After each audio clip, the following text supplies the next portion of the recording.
भाजपचे ज्येष्ठ नेते सुधीर मुनगंटीवार सध्या आपल्यासोबत आहेत। सुधीर मुनगंटीवारजी नमस्कार, आपलं स्वागत आहे एबीपी माझामध्ये। आपण बिहारमध्ये प्रचारासाठी गेलेला होतात। सध्या जे कल हाती येतायत त्यामागे नेमकं काय कारण तुम्हाला वाटतं? तुमची कोणती स्ट्रॅटेजी या आकड्यांमागे फळाला आली असं वाटतं?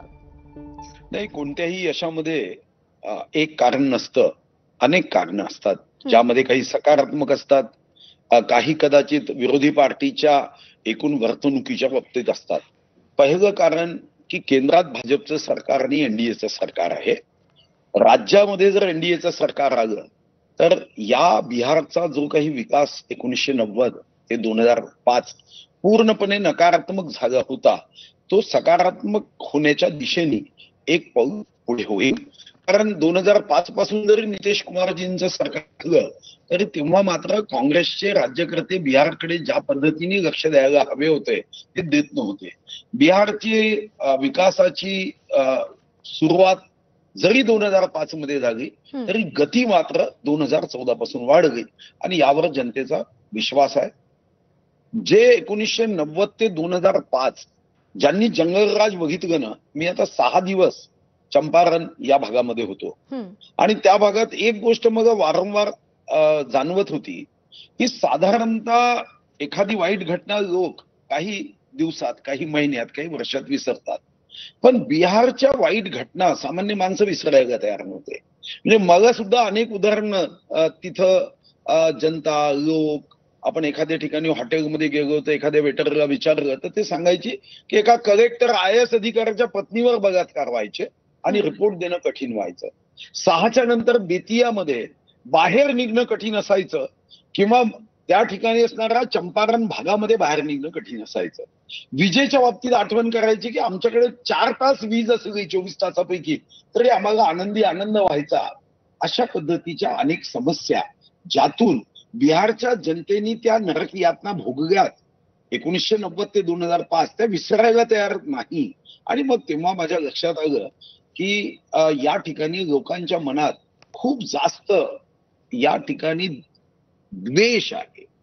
महत्वाचा मुद्दा एक जाणवला आणि तो म्हणजे जगामध्ये खर तर बिहार मध्ये वैशाली जी आहे ती वैशाली जगामधलं पहिलं गणराज्य मानलं जातं, हे बिहारचं। पण याच बिहारमध्ये त्या ठिकाणी आपण बघितलं तर जगाची जातीचं राजकारण करणारी जर कोणती राजधानी असेल जगाची, तर जगाची राजधानी बिहार झाली होती।